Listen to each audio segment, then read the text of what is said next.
Hey there, this is Iman, that Philly wholesaler chick, and I want to first start off by saying I'm super excited because why? It's January 1st, 2014, and I'm super excited to be recording this video because I really enjoy assisting people with succeeding at this business of wholesaling real estate, and I really want to see people succeed, just through viewing the videos that I record, to help see that happen in people's lives. So I hope you're super excited about 2014 as well, that you are well on your way with achieving your goals and all of that good stuff.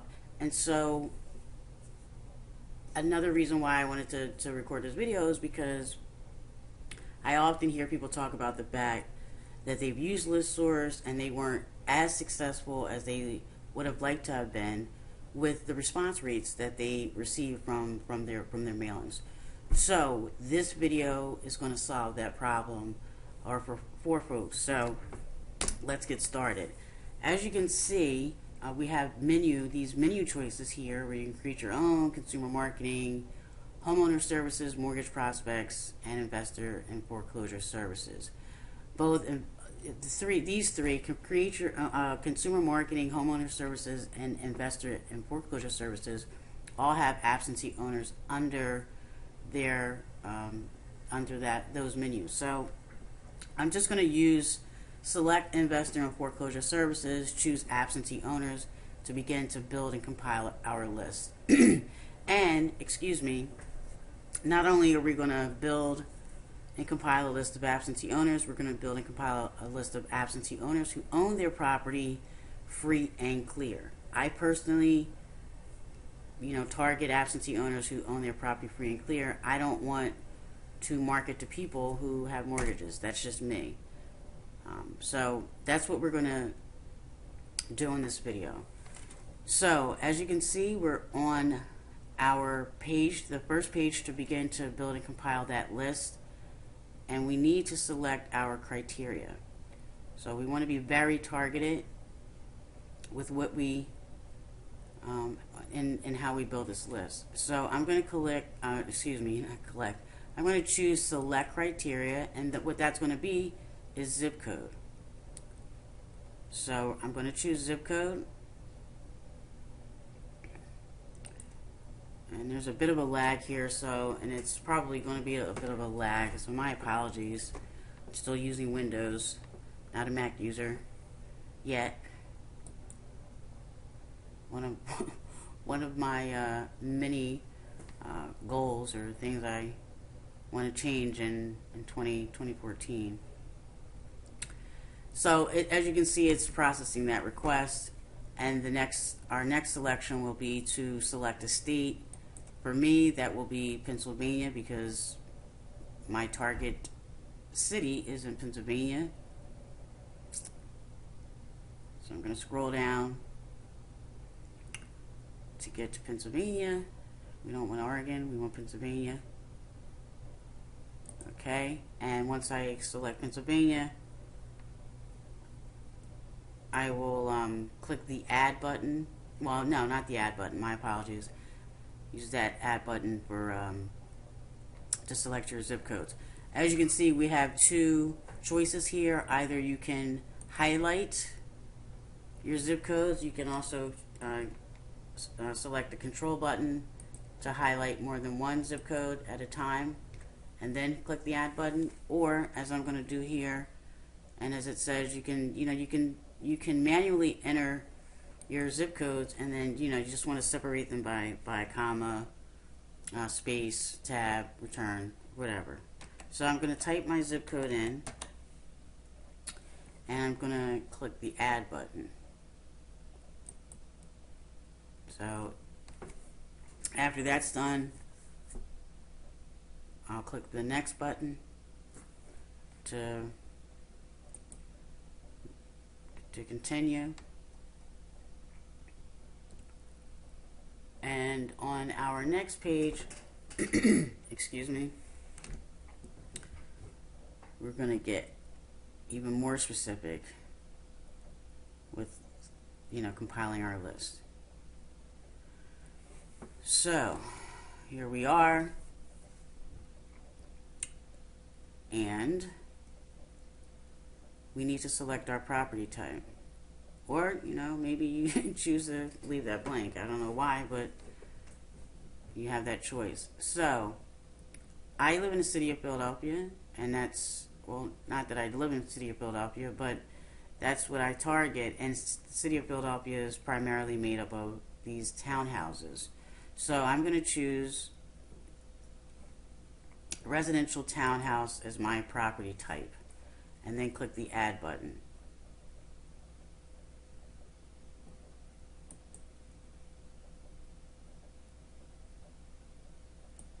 So it's processing that request, and once that finishes, we'll move down and choose what price range typically that folks paid for that property type. So I'm going to choose, because I know the areas that I target, that it's in this $1 to $50,000 range. As I showed you with the zip codes, you can highlight more than one and click the add button. I'm just going to stick with the $1 to $50,000 and click add. And then after that's finished processing, I will select the square footage of the interior of the property type that I'm looking to target. So that is going to be, for me, I'm going to select 1001 to 1500 and 1501 to 2000. So I use the control button to do that. So waiting for it to cooperate here.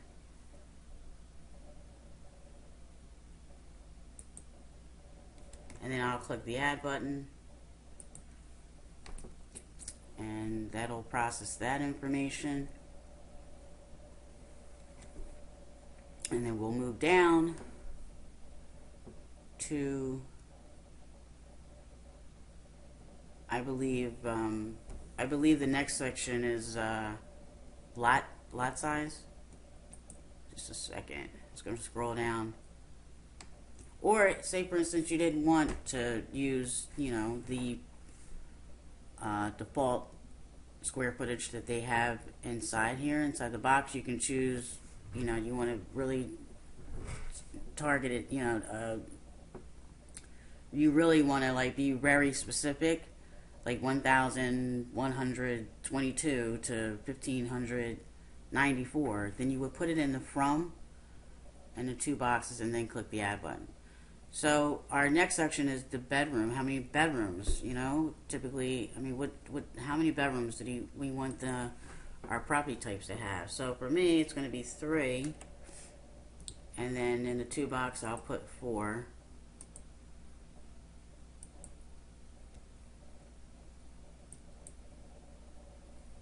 And then click add.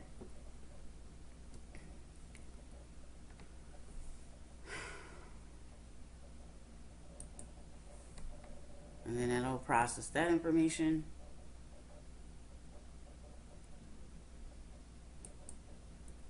And then we can then move down to the number of bathrooms.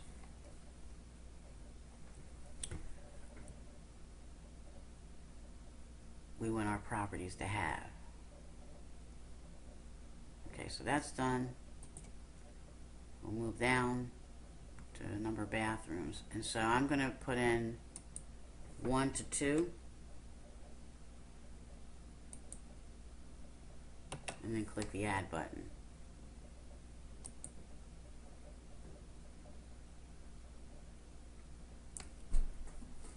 And then our very next section is the section that I believe a lot of people just really don't know how to best utilize. So I know in my target zip codes, or in the city of Philadelphia in general, it typically, for your standard row home, it shouldn't take any more than 10 years for someone to pick off their mortgage. And if you remember, as I said at the outset, targeting absentee owners who own their property free and clear. So I start with 10 years.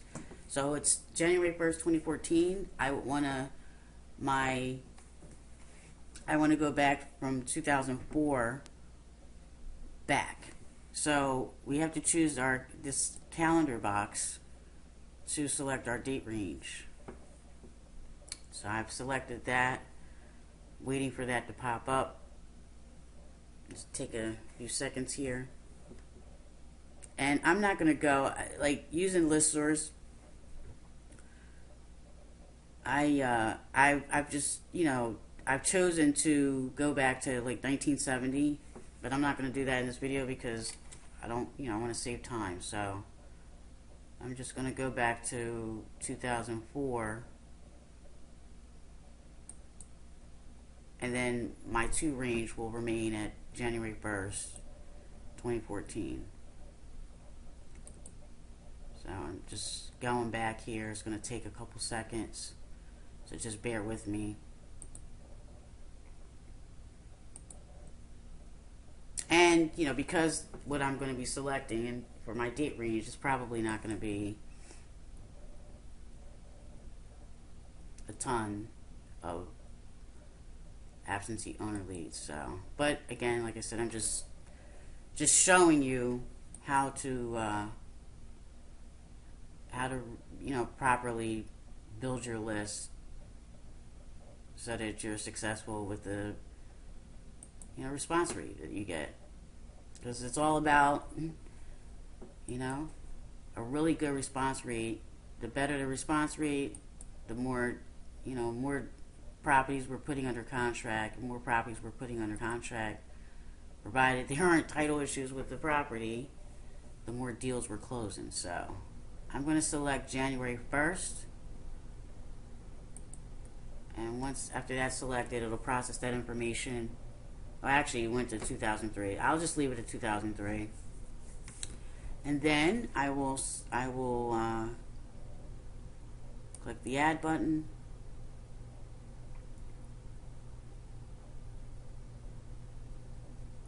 So probably will, maybe a few more extra leads will come back just from me going back to 2003. So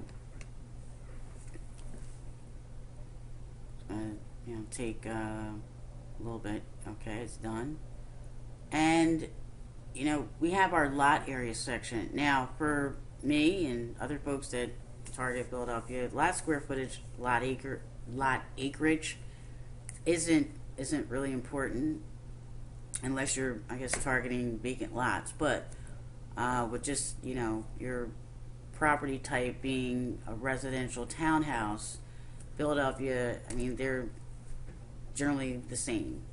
So that's really not information that's key for me to include in my search. But I know that many people who are watching this, lot square footage and lot acreage is key. So you need to determine that for yourself. And mortgage information, origination date, and mortgage amount isn't important to me because, again, if you remember, we're not targeting, we're targeting folks that own their property free and clear. So with that said, I'm going to click the next button, and then we'll begin either including or excluding information from our search. So you'll see what I mean once we get to the next page. And the really great thing about what you're going to see on the next page is some powerful information that you can include when building your list of absentee owners. And you'll see what I mean once the page loads. So just hang in there. It should be loading, and it's loading now. And it's your first choice. You'll see what I mean in a second. So here it is. It's phone numbers. Phone numbers. We can include phone numbers in our search of absentee owners. So, saving us some postage, saving us envelopes, saving us paper, or if you're outsourcing, so you can, I don't know if I don't think it's going to do it here. When you select that radio button, phone numbers only. But, maybe you can speak to a representative at a ListSource. When you create your account, you'll probably get an email from an account rep that you can speak with, concerning your account. And so you call that account representative, you can, speak to them about how to include that information, your phone numbers in your absentee owner search. So we're going to move on to owner occupied status, and as you can see, absentee owned is selected because that's what we're targeting, and both in-state and out-of-state owners are checked as a default here. So me personally, it's not important whether they're, I market to both in-state and out-of-state owners. Some people may just want to, market to people that live out of state. And if you're doing that, okay, this is for example that you're targeting people that own property out of state, you can choose to select by the state that they live in. Why? Maybe perhaps you are of the thinking that, hey, if they live in California, if you're here in Philadelphia, the property's in Philadelphia, and they live in California, or they live in Texas, or they live in Louisiana, or some place where it's not easy for them to just pick up and come and check out the property, that the likelihood that they would be more inclined to sell, then this is what that box is for. So then you would select your states, your out of state owners, if you want to be specific like that here, and then just click the add button. So I'm not doing that because, again, as I said, it's not important to me whether they're in state or out of state. So now we're here at the trustee owned properties. I'm excluding that from my search, so it's going to process that information out. I'm going to, this section underneath is corporate owned. I want the default is exclude. I'm excluding that. I don't want to market to people. I don't want to market to LLCs and corps and things like that when I'm buying property. But under address completeness requirements, I'm going to check both mailing and property address complete. And once that's finished processing, we will have compiled our list. And then the only thing left for us to do is to purchase the list. So we'll select the purchase list tab. And it'll show us, based on our search parameters, how many leads we were able to generate based on that information. So you'll see, we'll see here how many that was. Again, like I said, it probably is not going to be a whole lot because, just because from January 1st, 2013, 21, so it was 21. So this is where you'll see how many leads you generated. Typically, if you're really doing this for real, with the purpose of really generating as many leads as possible, you're going to see a ton, hundreds, thousands of leads that come back. So, and then you'll, at the bottom here, you'll see what the investment for that would be.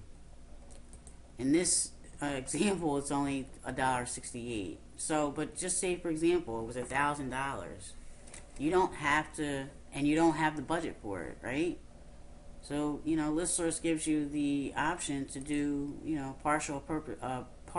to purchase a partial list, and you would do that here by selecting partial list. Okay, so it's a great thing about ListSource. Whereas I was using RealQuest, and I had to pay a subscription price of $125 every month when I was using RealQuest.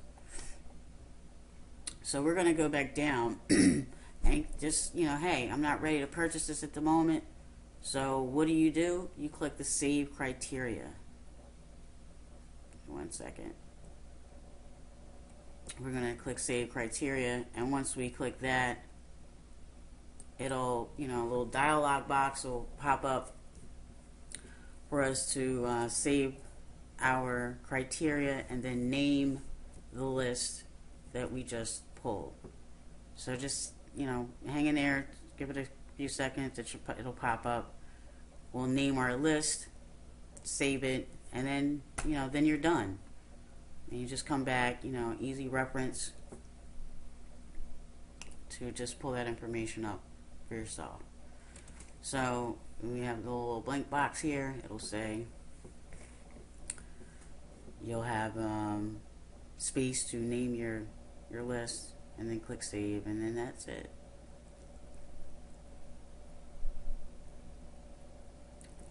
So I'll name it Absentee Owner 19119. I'll, save it by the zip code. And you'll see the date once it's saved. So I'm gonna save it as such. Okay, absentee underscore owner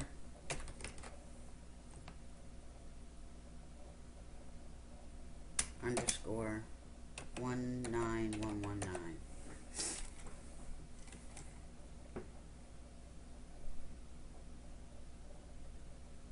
And then click save.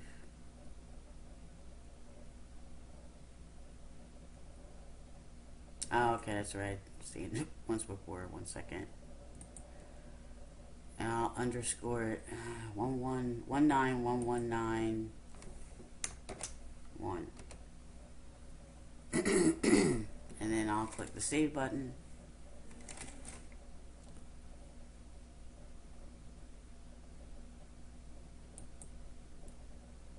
And it'll save it. And it's saved now. And once you log back into your account, typically when you log in, it'll be when you're in your dashboard, it'll have all your saved searches there, so it'll be easy to find. So that's it on building and compiling your list of absentee owner free and clear using ListSource. And my hope for you guys watching this video is that you're successful in building this list. I really hope that you guys take this information and put it into action. And to do me a favor and just maybe come back to the video and let me know, how successful you were with using ListSource to generate your leads. So that's it, folks. I'll see you in the next video. Take care and have a great year.